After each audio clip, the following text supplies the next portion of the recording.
গতকালই নবান্নের প্রশাসনিক বৈঠকে আমরা দেখলাম যে বিভিন্ন দপ্তরকে সতর্ক করেন মুখ্যমন্ত্রী মমতা বন্দ্যোপাধ্যায়, ধমকও দেন এবং বালি চুরি রুখতেও কিন্তু মুখ্যমন্ত্রী মমতা বন্দ্যোপাধ্যায় গতকালের নবান্ন বৈঠকে সতর্ক করেন। কি বলেছিলেন শোনাবো আগে। বীরভূমের ডিএম কে ডাকছি বিধান, তোমার ওখানে যে গতিতে কাজ তুমি শুরু করেছিলে হঠাৎ এমন কি হলো যে বালি সবচেয়ে বেশি পাচার ওখানে হচ্ছে? বীরভূম নিয়ে আমরা আগে যতটা খুশি ছিলাম এখন কিন্তু আমরা ততটা খুশি নই। আমি তোমার সময় দিচ্ছি, 7 দিনের মধ্যে এগুলোকে রিকভারি করো। গভর্নমেন্ট রেভিনিউ কেউ নিয়ে চলে যাবে আর তোমরা আঙুল গুটিয়ে বসে থাকবে, এটা আমি কিন্তু টলারেট করবো না। কিছু আইসিও যা ইচ্ছে তাই করে বেড়াচ্ছে। তোমরা কি ভাবো যে আমার নলেজে কিছু নেই?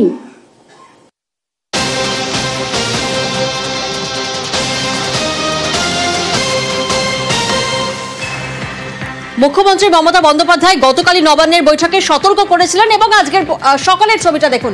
আজকে সকালেই কিন্তু ছবিটা বদলালো। কি ছবি সামনে আসছে? তৎপরতার ছবি সামনে আসছে।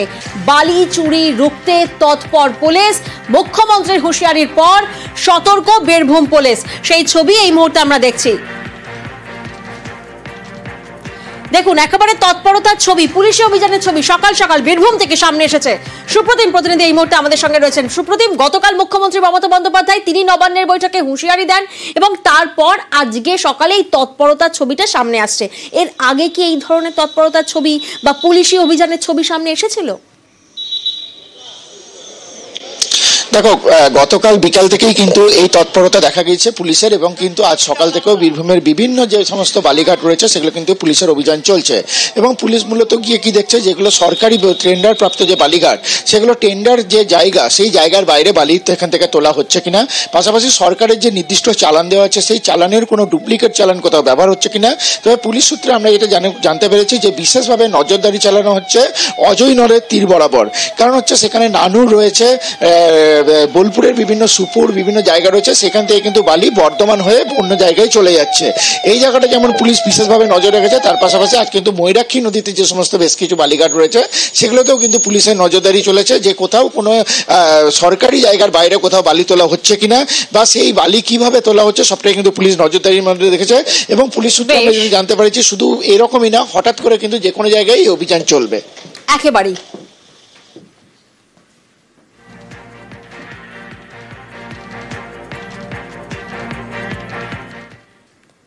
পাচারের ডাম্পার আর সেই ডাম্পারের ধাক্কায় মৃত্যু হলো বাবার।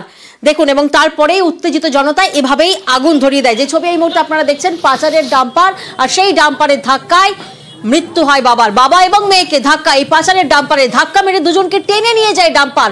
পালানোর সময় ডাম্পার আটকান স্থানীয়রা আর ঘাতক ডাম্পারে তারপর আগুন ধরিয়ে দেয় উত্তেজিত জনতা।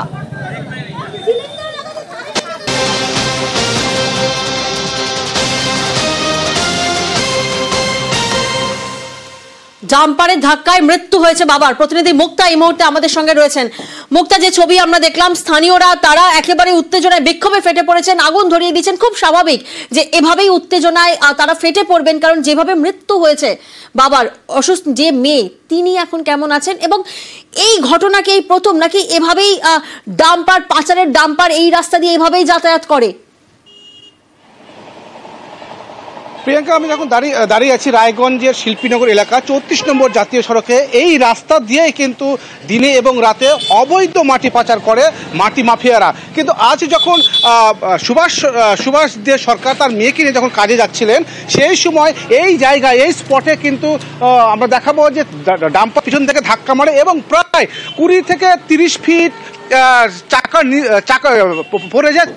30 ফিট কিন্তু সেই রাস্তাতে টেনে নিয়ে আসে সেই ডাম্পারকে ড্রাইভারকে থামতে বললেও এলাকার লোকজন কিন্তু সে ডাম্পার থামে না। পরে কিন্তু সামনে জনতা গিয়ে সে ডাম্পারকে থামানো হয় এবং সেই ড্রাইভারকে কিন্তু মারধরও করা হয়েছে বলে অভিযোগ। পাশাপাশি আমরা দেখতে পাচ্ছি যে সেই যে বাবার যে মৃত্যু হয়েছে তার চপ্পল এখানে পড়ে রয়েছে এবং এই জায়গাতে কিন্তু সেই ডাম্পারে আগুন জ্বালিয়ে দেওয়া হয়েছিল উত্তেজিত জনতা। কারণ তারা তখন দেখছে যে ড্রাইভারকে বললো থামছে না, তখনই কিন্তু উত্তেজিত হয়ে যায়। আর এই রাস্তা দিয়ে কিন্তু দিনের দুপুরে কিন্তু সেই ডাম্পার চলে। এবং এই সামনে রেলগেট, এই যে রেলগেট আমরা দেখাবো, এই রেলগেটে এখানেও কিন্তু সেই ডাম্পারগুলো দ্রুত গতিতে কিন্তু সেই ডাম্পার মাটি পাচার করে। এবং পাশাপাশি আরও বলবো যে এখন এই পরিস্থিতি নিয়ন্ত্রণে আনতে কিন্তু রায়গঞ্জ থানা বিশাল পুলিশ বাহিনী এসছে এবং আমরা দেখতে পাচ্ছি যে এখানে কিন্তু সেই ব্যারিকেড করে দেওয়া হয়েছে যেন এখানে যেন কোনো গাড়ি ঘোড়া যেন স্লো যেতে পারে। কিন্তু তবে হুঁশ ফিরল, একজনের মৃত্যুর পরে কি রায়গঞ্জ থানা পুলিশের হুঁশ ফিরল? তাহলে এর আগে তাদের চিন্তা ভাবনা কোথায় ছিল? একেবারে সেই প্রশ্নটাই উঠছে মুক্তা। বাবার মেয়ে স্কুটি নিয়ে যাচ্ছিল, সেই সময় পিছন থেকে ডাম্পার এসে এবারকে নিয়ে যায়, অনেক দূর ছেঁচড়ে চলে আসে। আমরা দাঁড়ানোর চেষ্টা করাই কিন্তু সে দাঁড়ায়নি। এটা তো আমরা বলতে পারবো না, এত জনতা আছে, এত পাবলিক আছে, এবার কে কি কেমন করে করেছে। কিসের গাড়ি এটা? এটা একটা মাটির গাড়ি, ডাম্পার, একদম মাটির চোর এগুলা। আমরা দেখলাম মাটি পাচারের ডাম্পার, আর সেই ডাম্পারের ধাক্কায় মৃত্যু হয়েছে বাবার। অন্যদিকে মাটি পাচারের অভিযোগ সামনে আসছে মাটিয়া থেকে। 3 ফসলি জমি, আর সেই জমিতেই মাটি পাচার।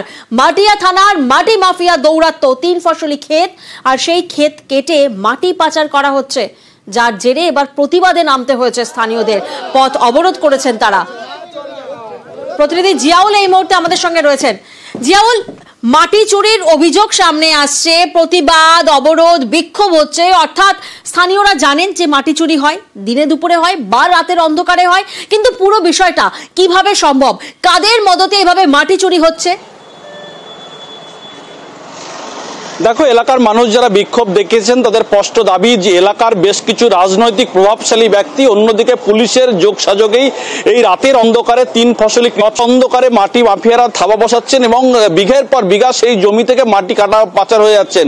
এলাকার মানুষ একাধিকবার সোচ্চার হয়েছেন, কিন্তু কে শোনে কার কথা, তাদেরকে হুমকি দেওয়া হচ্ছে। পঞ্চায়েত সদস্য পর্যন্ত যখন বলছেন যে এলাকায় মাটি কাটা যাবে না, এখানে মাটি কাটা হলে এলাকার কৃষি জমি নষ্ট হতে পারে, ফলে কারোর কথাই শুনছে না। ফলে রাত বাড়লেই সেখানে ট্রাক্টর, রাত বাড়লেই সেখানে জেসিপি দিয়ে অবাধে মাটি পাচার হচ্ছে। শুধুমাত্র এই কৃষি জমি, 3 ফসলি কৃষি জমি নয়, এতটাই ডিপ করছে সেই মাটি কেটে, ফলে পার্শ্ববর্তী জমির যে কোনো সময় ধস নামতে পারে। বারংবার এলাকার মানুষ সোচ্চার হোক, কোনো কাজে না হয়, আজকে একেবারে বেড়াচাপা বাদুড়িয়া রোড রাস্তা অবরোধ করে বিক্ষোভ দেখায় এলাকার মানুষজন এবং একটি জেসিপি গাড়ি পর্যন্ত আটক করে এলাকার মানুষজন। কিন্তু এলাকার মানুষের এটা অভিযোগ যে পুলিশ প্রশাসনকে বারংবার বলার পরে পুলিশ প্রশাসন কেন ব্যবস্থা নিচ্ছে না, ফলে পুলিশের উপরেও ক্ষোভ উগরে দেন এলাকার মানুষজন। বলে তাদের একটাই দাবি, 3 ফসলি জমিতে কোনো রকম ভাবে কোপ বসানো যাবে না।